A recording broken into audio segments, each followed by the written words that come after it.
And what do you think about this strange new practice of banks closing down people's accounts because they don't like their political opinions? Nigel Farage says that he hasn't named the bank, but we actually know which bank it is. But he's had an account there, two accounts there for many years, more than 40 years, since 1980. And they suddenly informed him recently, we're closing them down. When he asked why, they just said, oh, we'll let you know. But they just closed them down. They never told him. And this is happening more and more to people whose political opinions apparently the banks disapprove of, and therefore they won't have them as customers.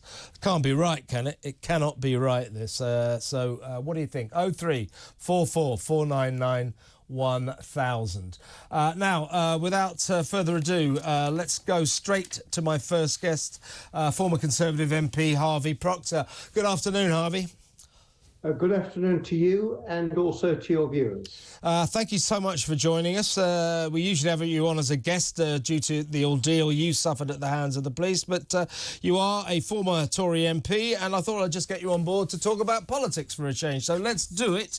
What are your feelings about what Nigel Farage revealed yesterday, that his bank accounts have been closed down because of his political opinions? A former vicar who wrote to the Yorkshire Building Society pointing out that he didn't really want every office of theirs to be festooned with pride flags. He just pointed that out. They wrote back and said, right, we're closing down your accounts. This is kind of worrying, isn't it, Harvey? This is sinister, that commercial enterprises, businesses, are shutting down customers, kicking out clients because they don't like their worldview, they don't like their political opinions. In itself, something to worry about. It is something to worry about. Quite odd when businesses should be going after business and customers. So very extraordinary. I tell you something else that's extraordinary. Mm-hmm. Why does Nigel Farage keep silent about the name of the bank? Yep, I think he should name the bank. Name and be shamed. I suspect, Harvey, knowing Mr Farage, he will in the fullness of time. I mean, most of us know which bank it is. I'm not going to name it because he has decided not to. I think he's in negotiations and therefore doesn't want to exacerbate an already difficult situation because, as he said, to address this issue generally, Harvey, that if banks decide to shut you down, if your building society and your bank and everybody closes your account, Nigel's explained, he said, you become a non-person. There's nothing you can do. You can't go anywhere. You can't spend any money. You can't get access to your own money. It's a very worrying form of what I would call commercial cancel culture. I agree. They should not be doing this on political motives at all. But hopefully we all agree in competition. And there's more than one bank. Now, if Nigel has gone to other banks and they won't accept it, there is something very strange. I suggest he goes to the Bank of America. That's a thought, because he has been to all of the British banks, and they've all said no. And if you think about it, over the last couple of days since he revealed his predicament, you might have thought that some financial institution would stand up and say, well, we'll take your custom. I mean, he hasn't done anything wrong. He just happens to be a right-of-centre political operator. He's done nothing wrong, and yet it seems now that if you have right-wing opinions, it's not allowed. Well, without asking him for a consultancy fee, it's just the Bank of America. Yeah, well, that's a good thought. We'll keep tabs on that story. Should we just have a little look at Nigel Farage explaining his... That's fine. We'll have a look for the listeners. Have we got that ready? I got a phone call a couple of months ago to say, we are closing your accounts. I asked why. No reason was given. I was told a letter would come which would explain everything. The letter came through and simply said, we are closing your accounts. We want to finish it all by a date, which is around about now. I got a phone call a couple of months ago. As I say, that's a situation that's happening to more and more people, and I think it's a source of concern. But let's move on. Can I play you, Harvey, some video that emerged yesterday of the Just Stop Oil mob staging one of their demonstrations in Waterloo, funnily enough, in the heart of London, not far from where this studio is. And they were confronted by a bunch of lads who were going on a stag do and treated with the contempt that a lot of people think that these eco-nuts should be treated. Let's have a quick look.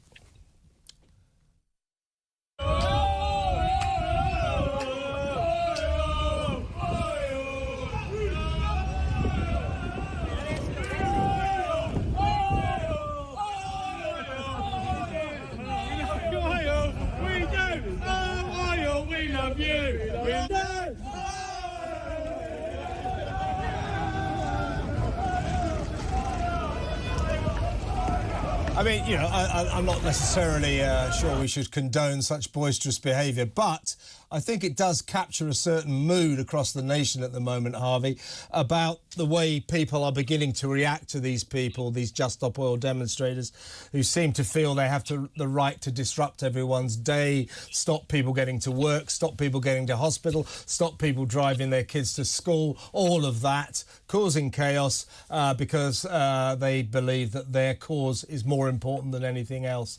I'm not happy with the police so far, the way they've dealt with Just Stop Oil. They allow them to block roads for as much as 2 hours. I would have suggested that 2 minutes is too much. Get in there, stop them blocking the King's Highway. Well, you're right. They have a right to free speech, but not to get in the way of the lives of other people who also have their right to live their lives freely. You mentioned you're not happy with the police. I would certainly subscribe to that view for many personal reasons. If I may say so, we've seen a number of examples this week, every week, of where the Met comes out and apologises for things that they've gone wrong, that they got wrong in the past.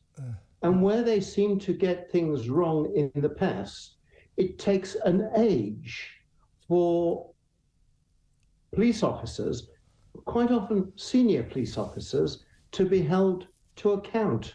Now, I would like to add another one. There is a police commander, I won't name him, but there is a police commander who currently has been waiting 3 years for a hearing. It's gross misconduct that he faces, but justice delayed is justice denied. And I'm concerned about this because I'm waiting for a senior officer to face a hearing about Operation Midland. Is it going to take, it's already taken 7 years to get the IOPC to agree that he should face a hearing. And now, because he's out of the police force, they have to have a special decision, a further decision, another hurdle, to put him before a panel for him to face gross misconduct hearings. It really is a nonsense that it's taking so long. I should also say, I don't often praise journalists, but if I may praise Stephen Wright, the associate editor of the Daily Mail, for time and time again highlighting these police wrongdoings. And he did it again this week with regard to Stephen Lawrence. And I think where journalists should be praised, they should be. You touched on an interesting syndrome just then, Harvey, and I agree with you. I mean, it seems to be the new police technique, constantly screwing up, constantly making terrible mistakes, and then the chief constable comes out and says, "We're very, very sorry. Lessons have been learned." And then a new scandal emerges. "We're very, very sorry. Lessons have been learned." The problem is they might be very, very sorry, but it's quite clear that lessons are never learned. And I want to focus on one story that emerged today, which I think, you know, is symptomatic of a general picture. But there's a copper who was found to be a drug taker who essentially he was in charge of investigating rapes and serious sexual offences, and he was found guilty of forging inappropriate relationships with sex victims. Also, cocaine, traces of cocaine were discovered all over him. Anyway, he was suspended 7 years ago.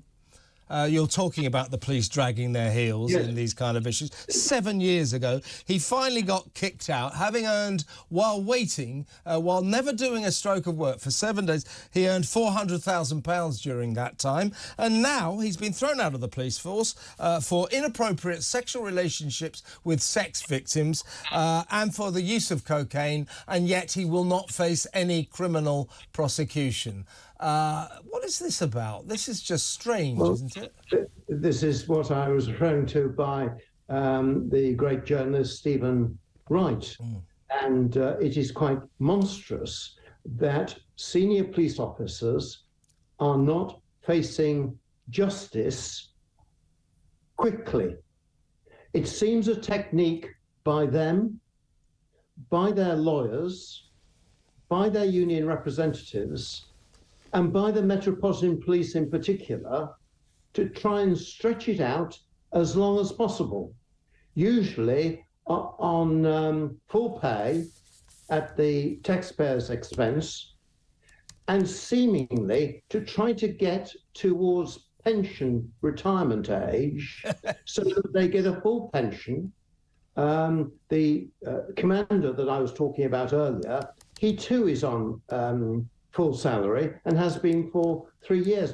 I would like to ask the Metropolitan Police, of the police budget, how much goes to police officers who are not working and who are facing gross misconduct hearings? I think we ought to be told. And what about Steve Rodhouse, who was one of the officers in charge of Operation Midland, the ludicrous investigation into alleged VIP paedophile rings that you were alleged to be a member of? The whole thing was absolutely fantastical nonsense, and anyone could see it right from the start, and yet the police took it very seriously, and officers standing in front of TV cameras saying, you know, the informant story is credible and true. How do they know it's true? They hadn't even investigated it. And, of course, that was Carl Beach, who was then known as Nick, who just told a pack of lies that the police believed. Anyway, Steve Rodhouse, who led Operation Midland, talking about dragging their heels, has only just, all these years later, been called to disciplinary action. In the meantime, he was promoted to become head of an anti-terrorist unit and is pulling down a salary of about £300,000 a year, having been in charge of the fiasco of Operation Midland. It just seems, Harvey, that nothing in the police force succeeds like failure. Oh, indeed. And I have been trying to complain about Steve Rodhouse for many years. Eventually, the IOPC have done a report indicating that they believe he was committing gross misconduct in public office, and he should face a hearing. Of course, he was commander of Operation Midland, but he then moved out of the police force, would you believe, to be number 2 of the National Crime Agency, our UK equivalent of the FBI in America. He should never have been promoted to that position, nor should previous commissioners got gongs or been ennobled. They've been ennobled, enriched, pensioned off, and as you say, rewards for failure. Indeed. And the failure is still going on. What has gone wrong? Just on a general, objective basis, what do you think has gone wrong with our police forces? Because something very, very bad has gone wrong with them, has it not? Yes, it has. I think Wokism has taken over police force after police force, and chief constables are less concerned with crime and solving it and investigating it than they are with their political positions, political with a small p. So I suggested that, one, there should be a royal commission in the policing of this country. I think it's 60 or 70 years since we've had a royal commission on policing, and it's high time that we looked at it. What should police be doing in the modern age? How should they be doing it? And what are the resources that should be available to them? I think that there should also be within the police force a whistleblowing system, so that people who spot officers, however high or low, committing offences or doing something that police officers should not be doing, then they would have a safe way of reporting that, and that it will be dealt with expeditiously. Indeed, very, very good thoughts there. We need to do something, because I just don't understand police forces that don't investigate crime. We learned this week in every region in Britain, if you get anything stolen from you, small thefts, the chances of the police investigating are next to zero. It's extraordinary. Let's move on to the NHS, Harvey. This week, Rishi Sunak announced a plan to chuck yet more cash into the NHS money pit. He said £2.4 billion is needed to hire 300,000 more staff, etc., etc. At no point did he say that they should look at the fact that the NHS employs thousands, about 3,500 middle managers are now being paid salaries between £100,000 and £1 million. These people are not doctors, they're not medical, they're just middle managers. No mention of that, just another announcement to throw more money at the NHS, when what it really needs is root and branch reorganisation to stop this profligate waste. Well, I agree. The National Health Service has gone on and on and on without reform because politicians of all parties dare not touch it. They think it's untouchable in terms of root and branch change. We should investigate the National Health Service. We should certainly root out the bureaucrats, thin the bureaucrats down, and replace bureaucrat places with nurses and doctor places. I know it takes time. I know it takes time to recruit them. But what we mustn't do is the easy option that's happened for decades now, and that is to import doctors and nurses from overseas. However good they may be, and they are good, they will be more beneficial in their own countries, and we should look at reforming the National Health Service here and look at technology. Technology goes into all manner of society, but it seems to me that the National Health Service seems to be bereft of technology which could be labour saving. The National Health Service is the largest employer of labour in this country. Let's reform it. Let me ask you a final question, Harvey. It's been great talking to you. Rishi Sunak, so the mind-numbing lack of imagination of just chucking more money at the NHS, it's not what the people want. I don't understand why he thinks this would ever be a vote winner. Plus, he's not stopping the boats. Plus, the cost of living crisis gets worse and worse and worse. And this week, to help us all, we learned that the government is now going to approve a £170 green levy on our already unaffordable energy bills, and on this goes. Do you think Rishi Sunak stands a snowball's chance in hell of winning the next election? I think the Conservative Party does, because the other parties have policies which will plunge our country into further debt and further despair. I'm sure the Prime Minister will do his best between now and the general election. But it's going to be difficult for the Conservative Party. It's not going to be easy at the next general election. but hopefully they will win. Yeah. Yes, hopefully. I'm not sure I would put that much money on it. Well, all the alternatives will be very much worse. Yeah. And if we have 3 or 4 years of Labour, it will take us a decade to get out of it.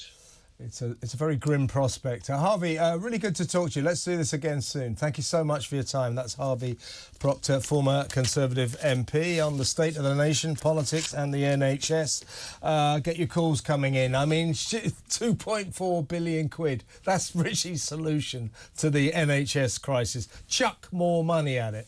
3,500 people, middle managers in the NHS, earn more than £100,000. They're not doctors, they're not nurses, they're just pen pushers. 3,500 on between 100,000 and £1 million a year.